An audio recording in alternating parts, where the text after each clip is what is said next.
Elliot Ramos is on fire. Let's discuss on Fantasy Baseball Today in 5.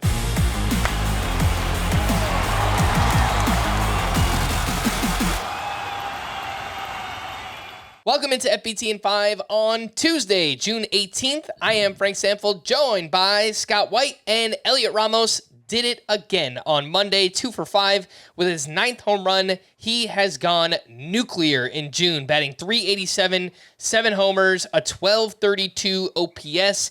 Scott, is Elliot Ramos a stud?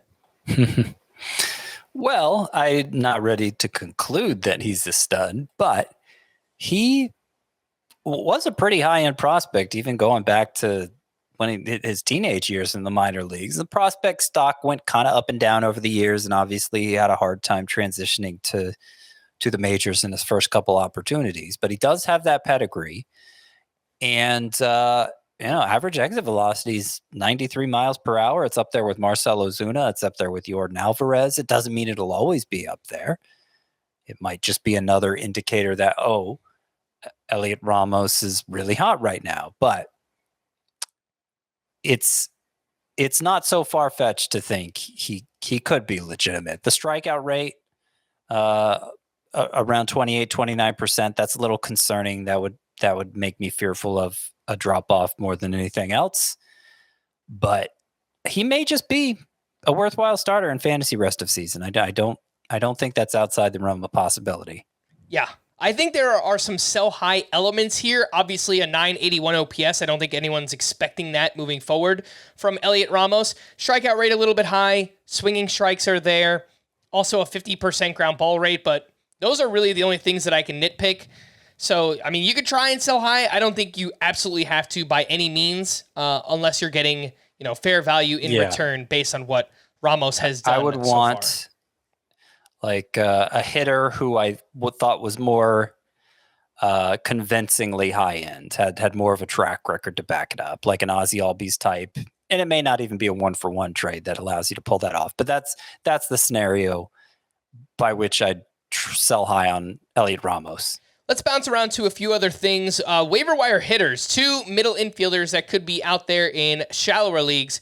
Ceddane Rafaela, last 26 games, batting .326 with 4 homers, 17 runs, 17 RBI, and 4 steals. Masyn Winn, over his last 30 games, batting .319 with 4 homers, 2 steals, and .842 OPS.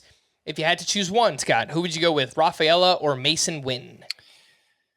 Well, I hate to split the baby again, but I think it makes a difference what you're looking for. I think Ceddane Rafaela is the better upside play. I think there's a higher power ceiling here, and I think there's a higher speed ceiling.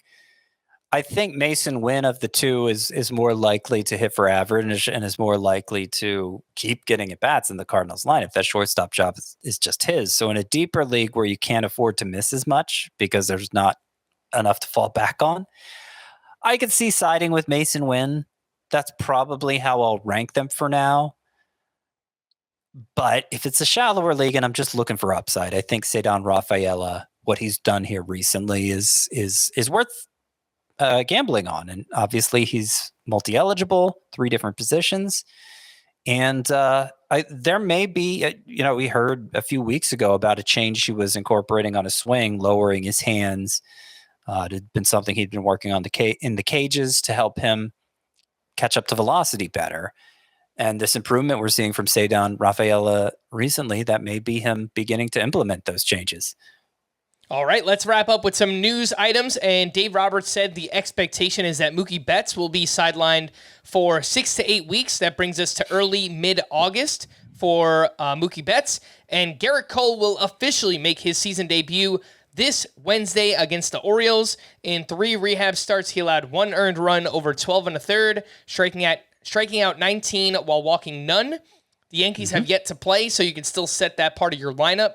Are you just throwing Gerrit Cole back in there against one of the better lineups, the Baltimore Orioles? I mean, I am. He's one of the better pitchers, right? He finally gets some kind of payoff from that pick. Might as well take advantage. I have Cole in 2 leagues. One's on the deeper end, one's on the shallower end, but I got him back in my lineup in both.